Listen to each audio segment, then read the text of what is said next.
Welcome to the MS&Me Radio Network. The broadcast shows are for informational and entertainment purposes only. They are not designed to provide listeners with specific personal, medical, or counseling advice. Individuals with a medical issue should always consult their healthcare provider. MS&Me is not responsible for content of individual shows. The views expressed by show hosts or their guests are their own. Enjoy the show.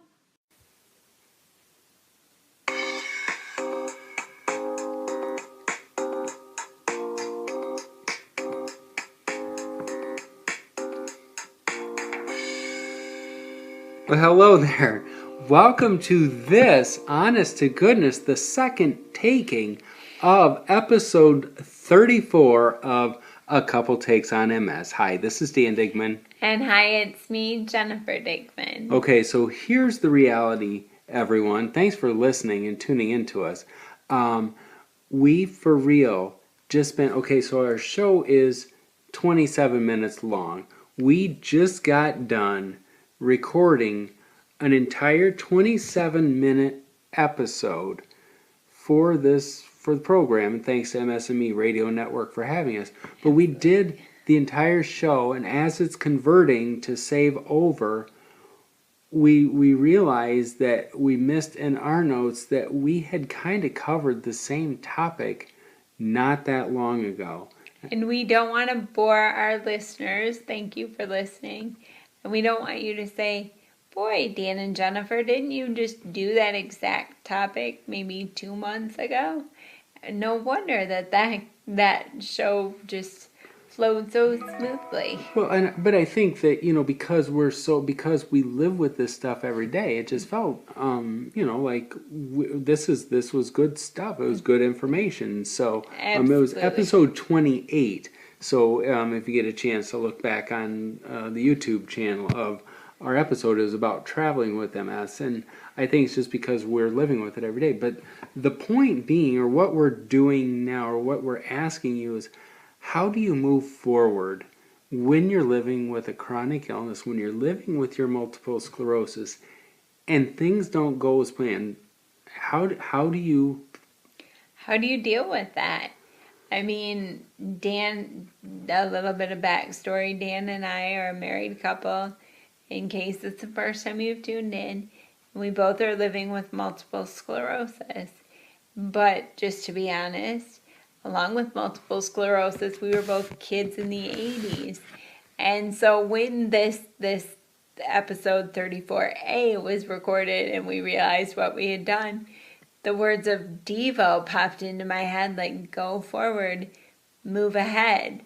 And it was just very much like, okay, so we've got to make another episode 34B now, and we have to do it and give our listeners a good show. And so instead of like pouting and saying, dang it, that was a waste of time, and why were we so stupid, and why didn't we look at our notes more closely? We just said, yeah, just move forward.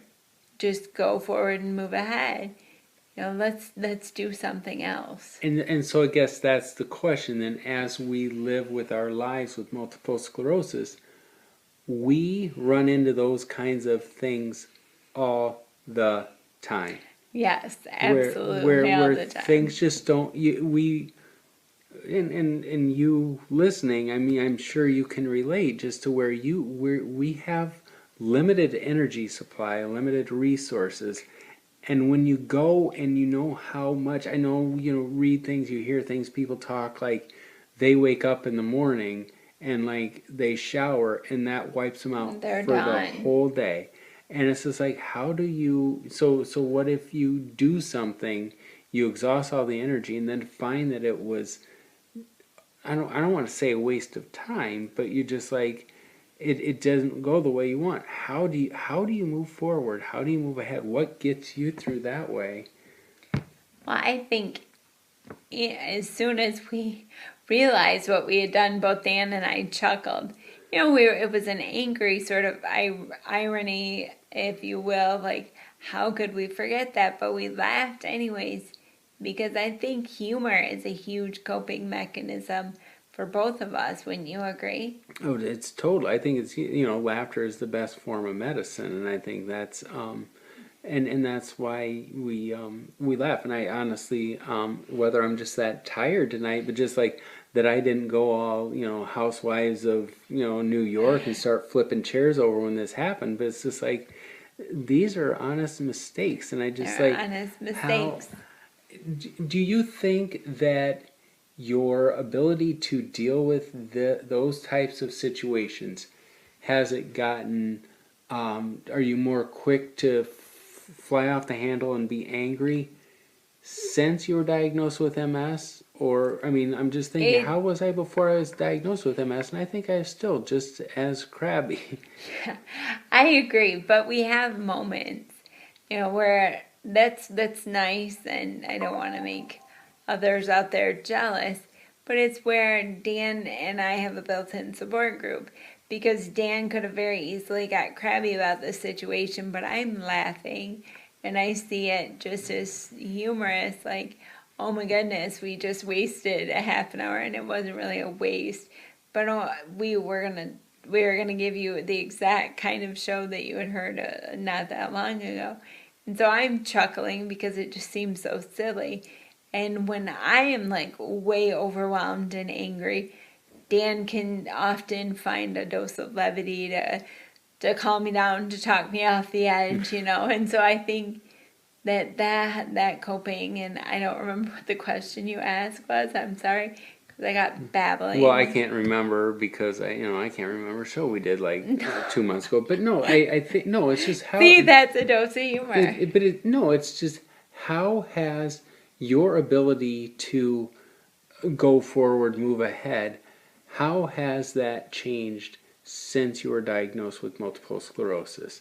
I mean, compared to where you were before you had MS and you had situations like that, is it harder for you to deal with those things now, or is it easier because unfortunately I feel like we just get used to it?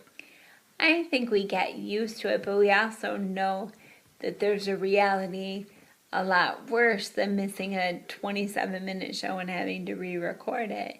Our MS could make it so that I'm not able to talk, or make it so that you're not able to write notes about episode 34B.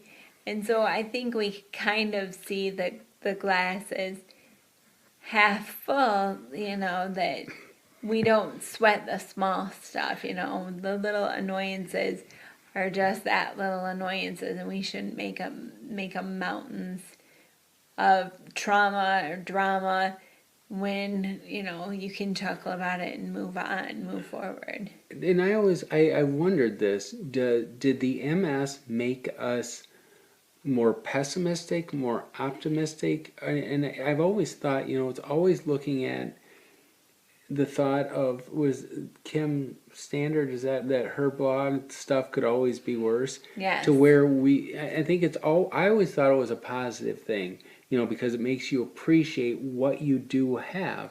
That's But true. is that at the same time, though, is that a pessimistic way of always being Eeyore, to say, well, at least I don't, almost like a Debbie Downer or something, where it's just like, yeah, where it's just like, oh, well, at least I don't have this, or I mean, it's just like, yeah. I think it helps put your life in focus, as we've said a lot, that we realize things, so we have to re-record a show.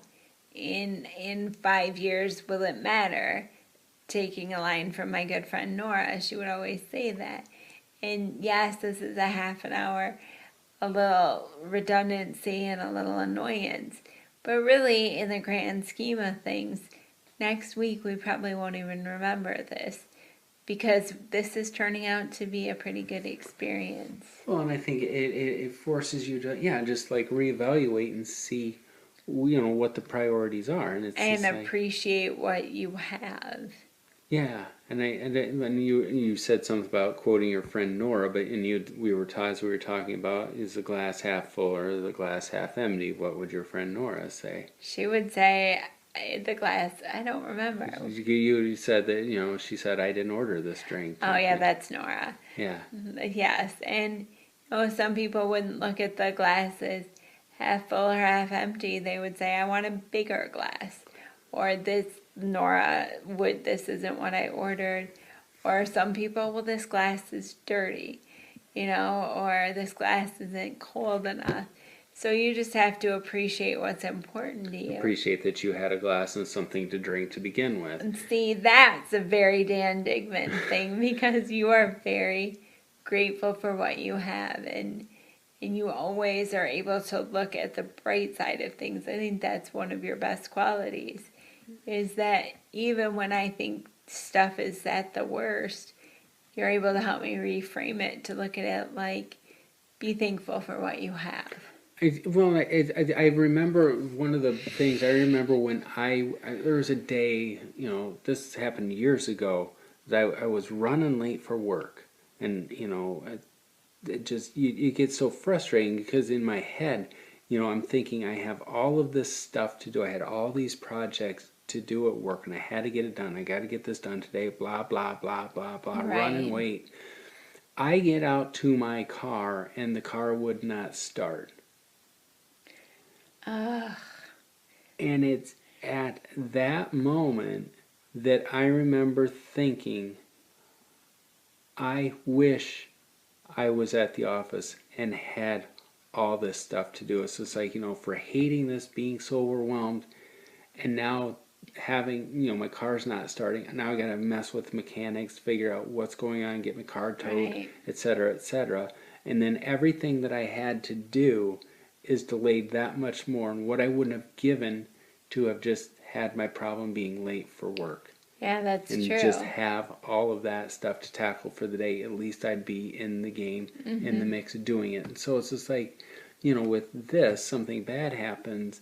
It's like, I think a lot of times it's like the initial shock that things just aren't, how you planned it. And it's just like adjusting. But once you adjust to it, it's just like, okay, we've got this. And I think, is that how we've adjusted to our lives with multiple sclerosis, where it's just like, this is not what I planned, this is not what I anticipated for my life. We're angry, we're sad, we're disappointed and everything, but then it's just a matter of, okay, figure out, this is my reality, this is what I have to do, this is how I move forward. It's like, go forward, move ahead. And I don't know how we instill that in ourselves. Or is that just setbacks and it's just like hit and miss? Well, if I think about our friend Nicole Lamel's blog that she has on the internet, My New Normals, and yeah. that is kind of go forward, move ahead. I don't walk anymore. That's my new normal. I have to always ask, is where I'm going handicap accessible? Will my wheelchair be able to roll into your house or your business? That's my normal, is that I have a wheelchair. And you as my spouse and caregiver, you have to think about that, and that is just the reality when we married, you signed up for. And that's something that you have to be mindful of and cognizant of. It's just the way your life is, and you have to accept that. How tough was that for you? And I mean, obviously, we're having the conversation here, but those of you listening, I mean, I'm asking Jennifer, Jennifer asks me the questions. I mean, how would you answer these questions? And so I'm just like, you talk about, like, then all the things your new normal or normals. How tough was it for you to accept those or deal with those or figure out and realize that you had to go forward and move ahead? Well, I had to, because I didn't have any other choice. What you could have been angry about it and stuff and just stopped. And just stopped. And that, to me, it didn't seem like a choice. I'm alive, and I want every day that I'm here to mean something. And if I would have just given up, I certainly may You not wouldn't have met me. Exactly, and that wouldn't be a life worth living without my baby by my side. And I wouldn't have had the opportunity to have a radio show on the MS&Me radio network, or to meet fellow bloggers, Nicole Lamel or Kathy Chester, Lisa Emmerich, and to have experiences that we've had because of multiple sclerosis. So I think that that's, something I have to go forward and move ahead. And I don't know if I ever really accept my multiple sclerosis. I mean, I deal with it. I was gonna say, is it? Do we accept, or do we accept that we have it, or is it? Are we really just dealing with it? We're just tolerating it. I feel like, okay, today you're being pretty quiet, monster. I can handle this. And then there are days when it's raging. And I mean, well, it's getting more difficult for me to eat, to feed myself with silverware. It's getting so challenging to use my right hand despite the weeks of occupational therapy and the exercises. And it's just being really challenging. And I get very short with you. Unfortunately, you always kill the one you love. But I get short and I get crabby. And it is very much 2 steps forward or 1 step forward, 2 steps back with my multiple sclerosis. So I don't feel like I've ever really just said, "Oh, I accept my MS. I'm loving life. I tolerate it and I try to get in front of it." And is that how we move? Well, go forward and move ahead. And is that just maybe it's just because you're able to tolerate it. Like you say, some days it's quiet, it's not raging, and then those are good days. But I am very lucky to have the opportunities I have and to have, even at my worst, it's better than not having a life with you at all. So I think that helps me. What about you? How do you go forward and move ahead? I mean, you've been living with the disease for 18 years. I think it's I always feel that because we all know, those of us living with multiple sclerosis, that you could wake up tomorrow, it could happen today, where things truly could be worse. And I always have said that I don't complain. I try not to complain and get angry, because there could be something. I could wake up tomorrow and have something go terribly wrong to where I couldn't see, optic neuritis, or I couldn't get out of bed, or I couldn't do whatever. And I would think, what was I complaining about yesterday? Because things could be so much worse. And I think that's where, right now we're getting ready to fly down to New Orleans. Absolutely. Jennifer and I are speaking at an MS event in New Orleans, which actually we were scheduled to speak at last year, but on the way down to Detroit, or the day we were, drove down to Detroit to get ready so we could fly out very early the next day, I had really bad allergies and I got so sick. I mean, I honestly could not move because I had a fever. And I don't know how you all are when you're sick with a cold or something. Your MS symptoms are exaggerated. Totally. And they all pile on you at the same time. And to the point where I couldn't help Jennifer. I couldn't stand up. I couldn't get dressed. In fact, I forgot about that. I'm sorry to keep bringing up the bad memories, babe. That's okay, but you went to transfer me to help me transfer.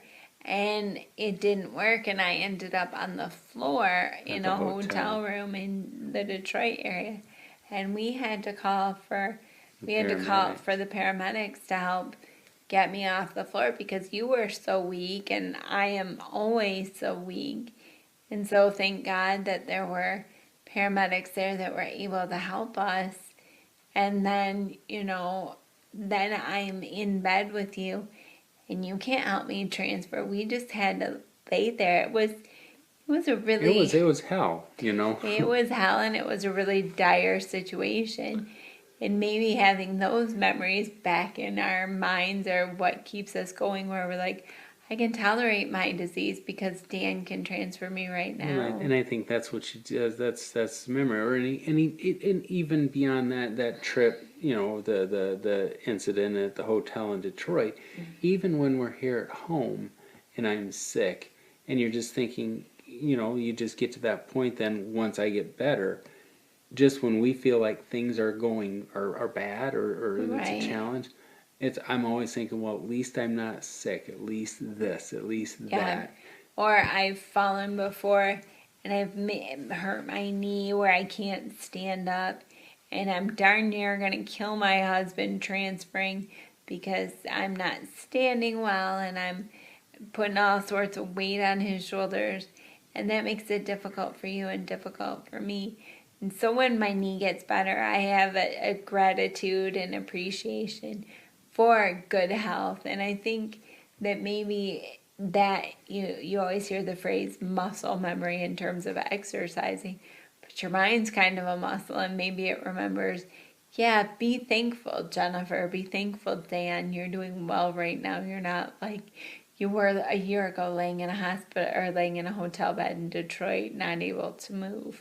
You made a comment that I thought was just very interesting, and it's like in the sense of going forward, moving ahead. You said something there where you're just like, oh, blah, blah, blah, at least, I'm in good health, et cetera, et cetera. Is that a sign of your new normal, and the fact that you say you're in good health and you're living with progressive multiple sclerosis? And I think that's interesting because I went to the doctor earlier this week and she said, well, do you have high blood pressure? Do you have diabetes? Do you have cancer in the family? She's doing an intake or information gathering. And my exact words to her were, other than this darn multiple sclerosis, I'm pretty thankful for my health. So I do think of myself as pretty healthy. What about you, Dan? I mean, Oh, yeah. I mean, if it weren't for that MS, I'd be a rock star. absolutely. Well, just keep in mind that disease helped you pick up a chick. I did. It helped me pick up a chick. Yes, yes, indeed. Dan always jokes about that because we did meet at an MS function good heavens, 16 years ago. Wow. How could you lose count? Well, time flies when you're having fun, Dan, and This that is is true. marriage to you. Why, thank you. But yeah, You're so welcome. it's just like, so then it's like the going forward and moving ahead. And I think that's where, and you'd made a comment too, then just like, because in looking for a job, and it's like you hold out hope, and there were two places I had applied for, had interviews for, and seemed very promising, but then they just kind of drug things out. And turns out the one business just decided they weren't going to fill this particular position, and then the other one I got the letter or whatever saying that thanks for your interest, blah blah blah, but certainly there was somebody else more qualified. But deep down, I'm just thinking, did I really want those jobs? And so, And if you would have those jobs, would we have been able to have some of the opportunities and experiences we've had in the last 6 months? yeah, well, and then you're just like, and that is where I got let go from my job, and that's long story, but just that I was not there on some levels. I was relieved when it happened, and I think that's because they're That is your mindset, and that's the way you look at things, and you look for the bright side. And I think, again, that's a really important quality because we're living with chronic illness. And whether you out there are living with multiple sclerosis or you're the caregiver, we know chronic illness, and you have to appreciate every good moment that you have. And I hope that you realize there are good moments. There are those moments where I'm on the verge of tears because I can't get my right hand to open up. But then give me an hour and maybe my right hand will be kinder to me, and I'll be able to feed myself, no problem, or I'll be able to write in my checkbook or journal. And I have to appreciate that. And I think that helps me to move ahead, to go forward, knowing that those good moments exist. And that's what it is. And I think it's just always keep your eyes open. And I think that's just where sometimes it's like people get this feeling that something just totally grand has to happen, or some big huge event and moment. It's like sometimes it's like, like if you're back in the day when you'd listen to the radio, I mean, when a favorite song would come on, you're just thinking, okay, this is a sign it's going to be a great day because Springsteen played on the radio. God's watching out for me today. Yeah, absolutely. And you take advantage of those little things. Or, I remember when you did work, if you were able to tie your tie on the first shot, Boom. boom, and it's like, that's going to be a good day. Or if I win my first game of Scrabble of the morning on the computer, and I'm like, that's going to be a good day. And it's those little moments that you have to appreciate and just stick to that mantra that we are going to go forward. We're going to move ahead, because I don't want to be in neutral. I don't want to be stuck. And That's good. Thank you. Thank you. I appreciate neutral. that. Well, and you don't, and you're just like you hammer down on the gas and you go nowhere because you don't have the right mindset. And your engine just isn't capable of moving forward. So you have to not slam down on the gas. You have to take care of your body and your proverbial gas pedal, and you have to just really move forward and move ahead. I think that's really important, and that's going to be... Who'd have thought then that if it weren't for the fact that we spent all that time recording a show that we kind of already did, we would not have this great appreciation for Devo. But don't forget, if you're planning, because we're getting close to the summer months, if you're planning a vacation, we had a really good show.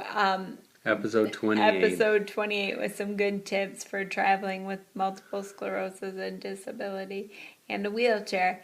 But today I hope you got a little something out of our ideas about going forward and moving ahead, and not, just staying optimistic and appreciate of everything that you do have that is good, and find the good in everything. So thank you all for taking the time to listen to us. This is Dan and Jennifer Digman, and we are on MS&Me Radio Network. And thanks to them for hosting, and the Blue Giraffe Kid for composing our theme song.